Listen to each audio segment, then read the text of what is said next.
តោះថ្ងៃនេះតវីដេអូយើងបង្កើត Facebook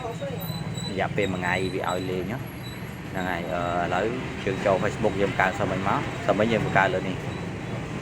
ព្រោះយើងចុចលើវាមកចុចលើវាមកយើងត្រូវចូលពេញព័ត៌មានវាគ្រប់យើងចូលឡើងនេះចូលឡើងហ្នឹងមករួចចុចអានេះចុចនេះក៏បានឬក៏នេះតែវានេះវាលោតឲ្យចុចហ្នឹងមកព្រោះយើងត្រូវពេញនេះអាកន្លែងនេះអីយើងពេញមកពេញអស់ពេញចឹងមកពេញអស់ចឹងមកហើយយើងចាប់ដើម check in ចានេះមកនេះ check in នេះយកនេះចុចនោះយកពាក្យ check in នេះហើយយកតំបន់ដែលយើងដាក់ IP ទៅហើយចុចពាក្យផុសចុចផុសមកបានហើយខ្ញុំ check in វិញឥឡូវលែង check in ថយវិញហើយយើងចាប់ដើម remove លេខទូរស័ព្ទនិង add email ថ្មីចូលចុចនេះមកហើយចុច setting ទៀតតបមកទៀតចុចលើនេះប៉ុន្តែ account ខ្លះវាមិនមែនចេញទម្រង់បែបហ្នឹងទេ account ខ្លះវាចេញផ្សេងពីហ្នឹងប៉ុន្តែយើងចំណាំនេះ align personal and account information ហើយយើងចុចលើហ្នឹងមកតបមកទៀតយកនេះ contact info ចុចហ្នឹងមកដំបូងយើងត្រូវ add email ចូលសិនemail នេះ email ខ្មោចយើងយកសិនមិញអញ្ចឹងយើងបង្កើត email ហើយយើង add email ចូលនេះយកកន្លែងនេះយកពី add email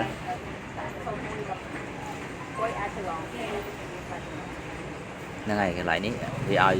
យើងវាយ email ដែលយើងបង្កើតហើយឥឡូវវាយចូលមក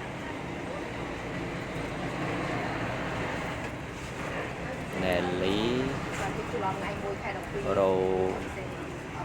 Rosie 180@gmail.com នេះបាយ password Facebook យើង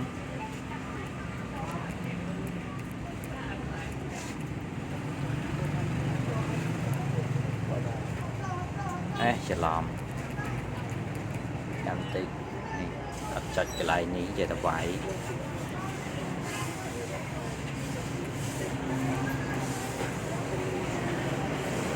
ហើយយកពាក្យ add នេះមកអានេះយករួចទៅយើងចុចពាក្យ confirm មករួចទៅយើងចូលទៅយកអាលេខកូដពី email នេះដែលយើងបង្កើតទុកហ្នឹងចូលទៅយកមក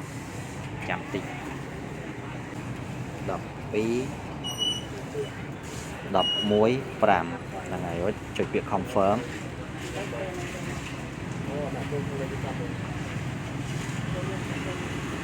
ហ្នឹងហើយយើង refresh វាមួយមកថយវាសិនមកថយវាអស់សិនហ្នឹងហើយចូលសារថ្មីនេះគេចូលសារថ្មីឃើញ email យើងទៅ add មិញហ្នឹងហើយអញ្ចឹងយើងត្រូវ remove email ខ្មោចនេះចោលចុចលើវាមកកុំតន់លេខយើងត្រូវយក email នេះធ្វើជា private សិនអញ្ចឹងយើងចុចលើ email ដែលយើង add មិញហ្នឹងមកហើយយកកន្លែងនេះ make private អញ្ចឹងចុចលើវាមកហ្នឹងហើយចុចប៉ុណ្ណឹងហើយវា confirm ហើយចុចថយវិញថយទៀតមកហើយបន្តមកចូលម្ដងទៀតហើយយើងចុចលើ email ខ្មោចយើងយកម្សិលមិញហ្នឹងចុចលើវាមកចុចពាក្យ remove មិញវាអត់មានពាក្យ remove ដោយសារតែយើងអត់លើកemail យើង add ហ្នឹងទៅជា private ដល់ពេលឥឡូវយើងលើកហើយវាមានពាក្យ remove នេះហើយអញ្ចឹងយើងចុចពាក្យ remove ហ្មងហ្នឹងហើយនេះ remove ទៀតអញ្ចឹងយើង remove ហើយអញ្ចឹងនៅលេខទូរស័ព្ទនេះយើងត្រូវ remove លេខទូរស័ព្ទចោលទៀតចុចលើលេខទូរស័ព្ទហ្នឹងមកហើយយកពាក្យ remove កន្លែងនេះចុចគ្រីសមួយហើយយកពាក្យ remove number ហើយដាក់ password Facebook យើង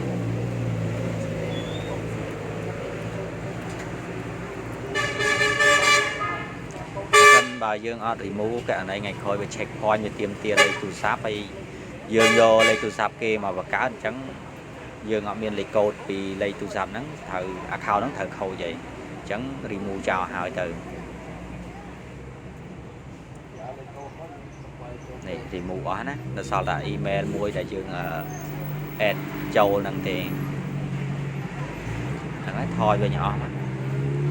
ហើយ account គឺត្រូវ check in រាល់ថ្ងៃទៅមួយថ្ងៃ check in ម្ដងអីចឹងណារបៀប check in ប្រាប់រួចហើយរបៀបមើល account ដែលវាដូចថាវាស្គាល់ប្រទេសមិនស្គាល់ប្រទេសអញ្ចឹងចូលឡើងនេះចូលឡើង setting នឹងមកតមកចូលឡើង setting ទៀតតមកទៀតយើងរុញឡើងលើមករុញឡើងលើនេះចុចឡើងនេះចុចឡើងហ្នឹងមកហើយអូអានេះដោយសារ account ថ្មីអញ្ចឹងចាំមើលយក account ចាស់ឲ្យមើល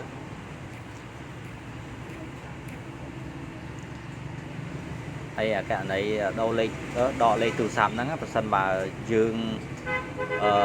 លុបលេខទូរស័ព្ទនៅលើ app clone អញ្ចឹងវា error ហើយអញ្ចឹងយើងត្រូវវាយ account Facebook ហ្នឹងចូលក្នុង app SIM បានអាច remove លេខទូរស័ព្ទអីបានអញ្ចឹង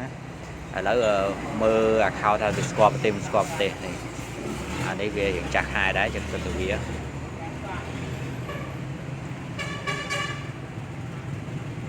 ហើយចុច setting មកហើយ setting តិចនេះចុចអានេះមកនេះអូយកពាក្យ setting តមកទៀត account នេះវាខុសពីតម្រងមុនអញ្ចឹងយើងចុចកន្លែងនេះយកពាក្យ search មកយើងចុចវាមកចុច ACC កុច search មកនេះ search មកយកកន្លែងនេះ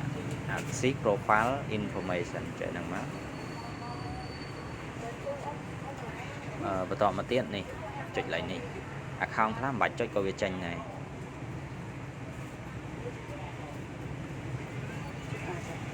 ហ្នឹងហើយចុចកន្លែងហ្នឹងហើយវាចេញអាឡៃយន្តហោះនេះបើសិនមកវាចាប់ location កន្លែងនេះហើយមានន័យថា account យើងវាស្គាល់ប្រទេសហើយស្គាល់ location នៅអាមេរិកហើយបើសិនមកវាអត់ទាន់ចេញទេអាហ្នឹងយើងព្យាយាម check in ទៀតអញ្ចឹងណាយើង check in មួយថ្ងៃ2ដងអីចឹង2ដងអីបើវាស្គាល់អញ្ចឹង2ថ្ងៃបាន check ម្ដងក៏បានដែរវីដេអូមានតែប៉ុណ្្នឹងទេ